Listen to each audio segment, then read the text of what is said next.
Hello, it's Jimmy here at O'Reilly's, looking at a Citroën Berlingo here, 2020 or 2019, I'm not sure.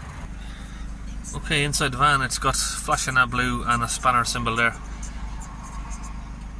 No engine management light on.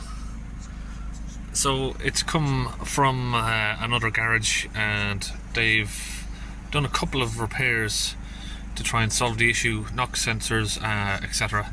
But they've not been able to turn off this light, it's still flashing. Okay, so I've just got my launch Eurotab 3 hooked up. We'll set up a scan and see what's going on.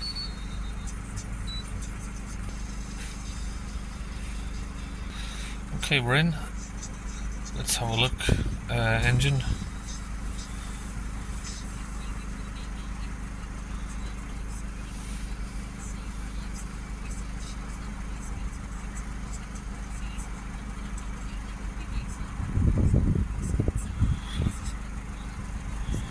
Okay, we've got no codes there in the engine. Let's go back and we'll just do a full scan of the vehicle, see what's going on. Okay, so that's just running through a scan there. It's found a couple of items, but we'll wait until it's finished. That needs to go up to the top. Okay, so that's done. Let's have a look what we're looking at. Response time, low voltage in the audio. Left audio, right audio output. Well, that's false because that's working. So maybe there was a bit of a flat battery issue going on there. Communication fault with the BSI. Fault ECU not communicating on the CAN.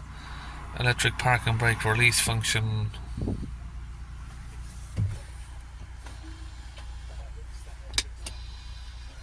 Well, that's working fine. So something obviously stopped these from working at some point. BSI unlocking of the immobilizer. Well, the vehicle's starting, so I doubt that that's a problem. Hinge rear doors lock fault.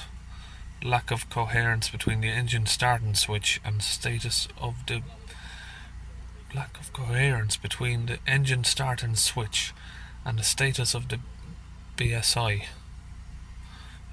Starter fault. It looks like we just got electrical issues here, is it? Code 1865. Power supply ECU open circuit. I mean, if the ECU had an open circuit, surely it wouldn't even be running. Let's have a look. Power supply. Now, CAN bus, LIN bus networks, not really my expertise area, but usually as long as you've got voltage to and from, all should be okay, and you've got a decent battery supply, poor connection, ECU harness is open or short circuited.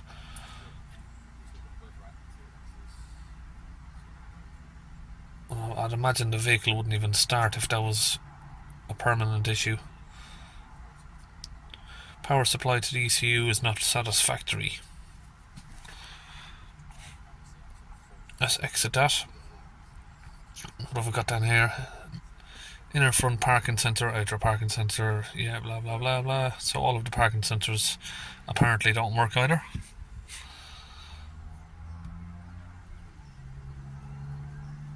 What we're going to do, I'm going to clear all of these.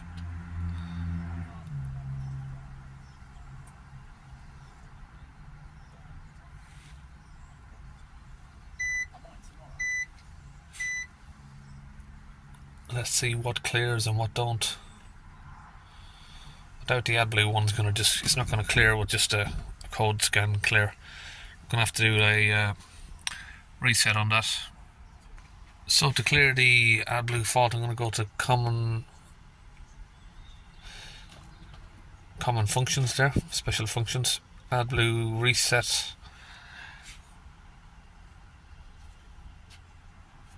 Filling of the urea. Let's see what else we have. So it's had a new knock sensor, so we'll calibrate that in. I'm not sure which one of these it is, so we're just going to pick the top one. Try that one.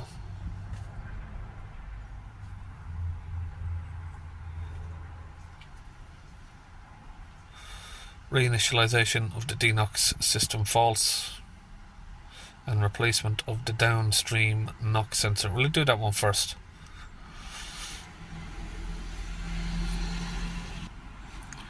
Okay, switch off the engine. Now we're going to start the engine up. Okay, that didn't work. Well, I know this has got some sort of issue where it says that doesn't work, but if we lift up this, clearly it has worked.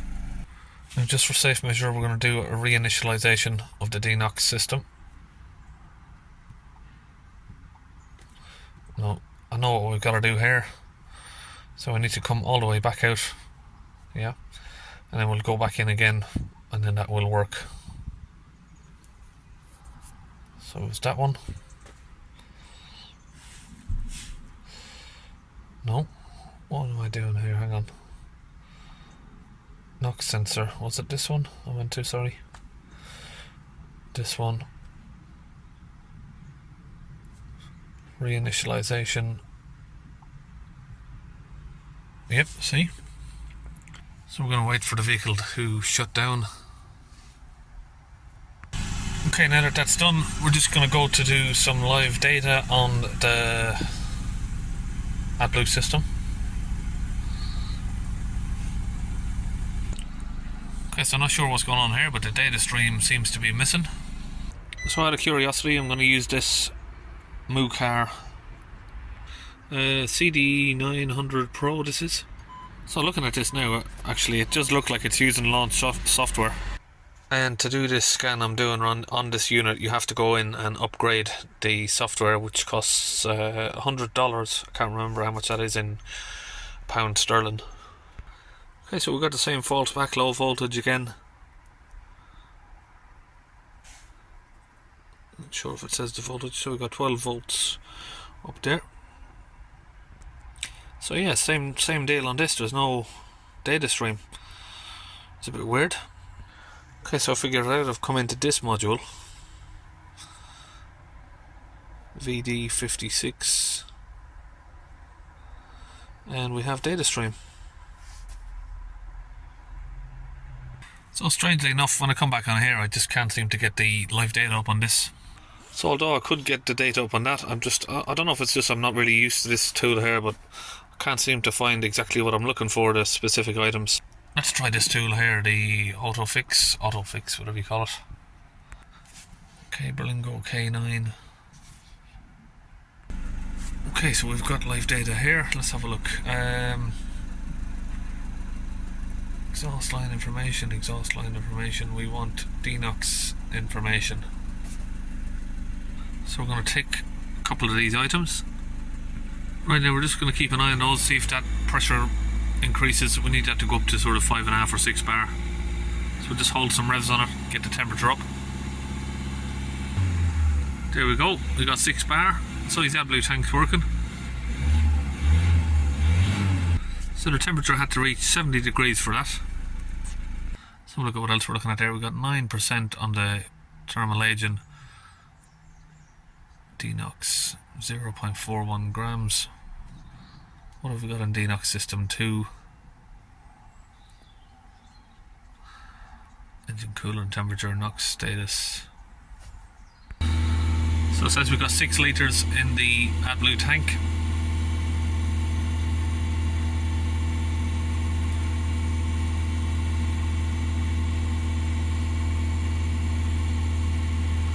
So it all seems to be working okay. Let's have a look in the special functions. Spare part. Work on the emissions. We're going to do a downstream NOx sensor, upstream NOx sensor. We don't have one for the catalyst on here.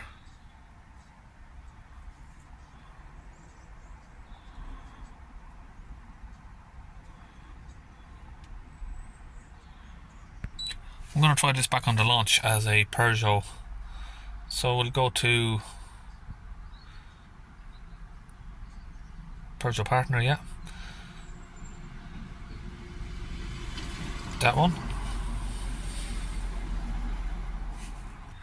Okay, yeah, we have data stream.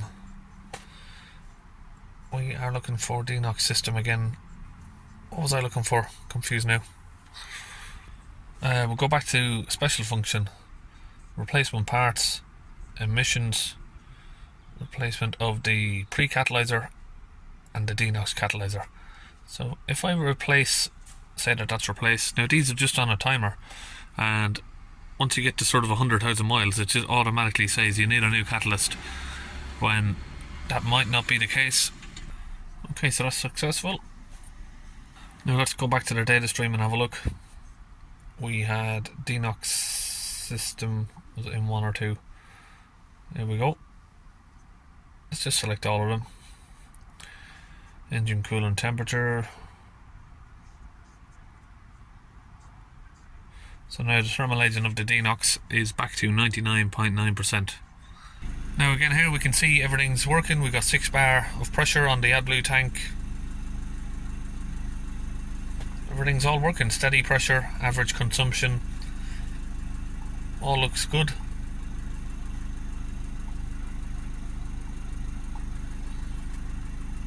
Injection is authorized. 20 ppms.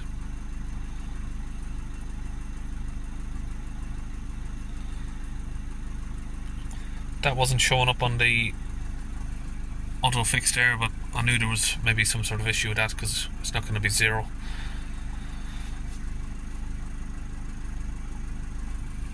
So now we'll just go into, where was it? Exhaust line information 2, yeah. We've got all of these items ticked. Before the replacement of the particle filter, that's the mileage in kilometers that's left. 20 millibars of pressure in the DPF at idle, 21 millibars. So it's a little bit high. Could do with a clean, to be honest. 3000 RPM. Let's just hold that there for a minute. As we hold it longer, you'll see as the van starts warming up, that pressure starts increasing.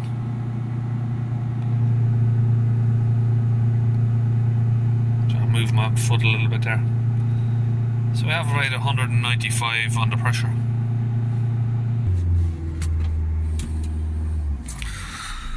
Let that idle back down. So it's hovering between 23 to 22 millibars there.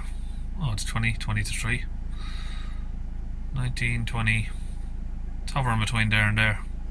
So coming into the engine bay here, I have a 22 mil oxygen sensor spanner, and we're going to crack this open.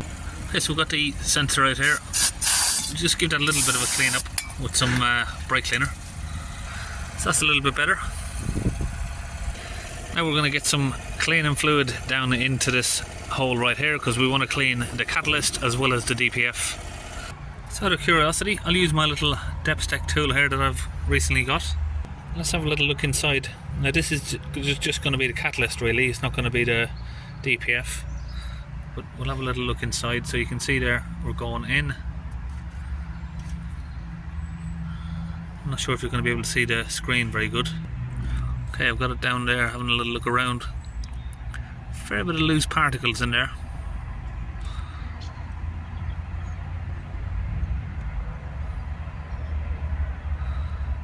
Let's get a bit of cleaner in there and see if that dissolves it. Okay, so the best DPF cleaner I could find was this stuff here from Launch UK, and I'm going to use that injected into the catalyst here. And I'm using a compressor at 9 bar of pressure, so 120 psi, 130 psi, and it's connected to the spray gun here that we inject the cleaning fluid in with. Okay, so we'll just get that nozzle poked in there, just squeeze it in. So I'm just squeezing the trigger here and that sprays it in. Okay, we've got a little bit of backfill coming up, so we'll slow it off. So now I'm just going to come back inside, start the vehicle up, let it run. Now with the engine running, I'm going to spray the rest of the fluid in.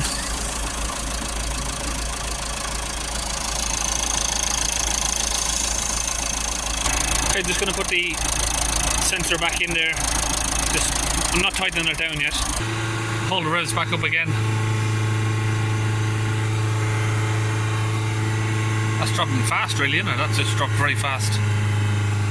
Tone of the engine's changing. Hold the revs back up a little bit. Revs slightly dropped.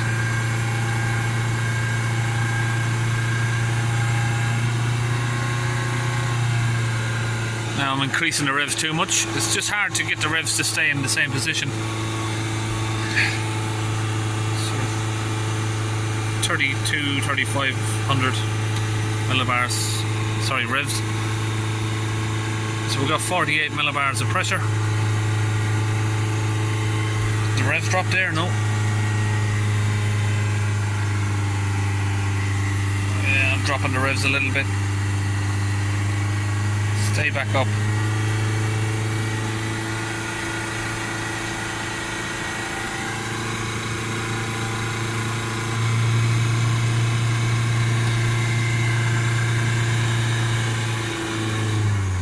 Let it idle down now. Let's see where we are. We should be sort of close to zero. Yep. That's plenty good enough. So I'm going to need to just rev it now until the vapour goes away.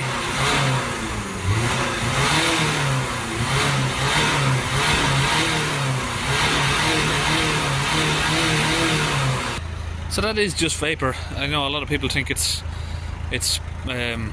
smoke, but it's not. It's just vapour from the hot exhaust. So we're just wetting that to cool it down, because it's probably going to burn my camera.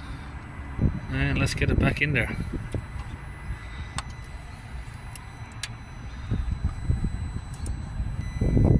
So a couple of little wet patches there where I sprayed some fluid around, but I'm sure you can see there that is absolutely mint.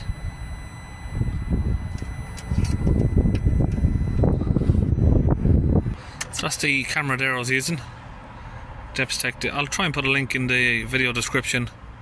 That's the other tool I was using, Movecar CD900, and of course the launch Eurotab 3.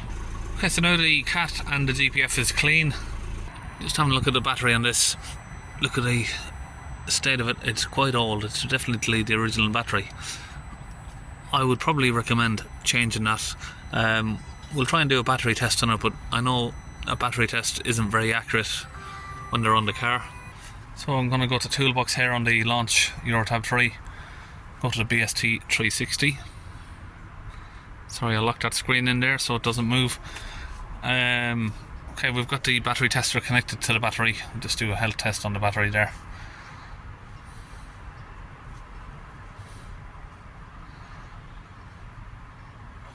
That's not right, is it?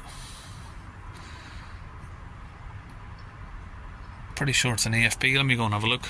So it doesn't actually say on the battery if it's an EFB, but it's a stop-start vehicle, so it's got to be 640 amp.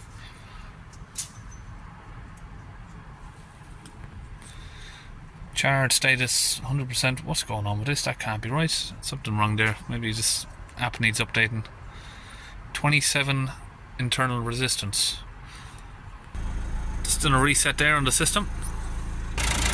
So we have actually got 13.9 volts. So I'm going to ignore the battery test.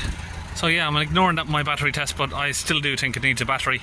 I wouldn't even look into electrical faults until a new battery's been fitted, to be honest, because you could be just going around in circles for no reason. Before you start looking into electrical faults, always replace your battery, I'd say, first. Okay, time for a test drive. Taking a nice little spin for, say, 5 or 10 miles. So that's it, all is well and good. Nice little test drive done. No warning lights back on, everything seems to be working fine, and I'll see you on the next video.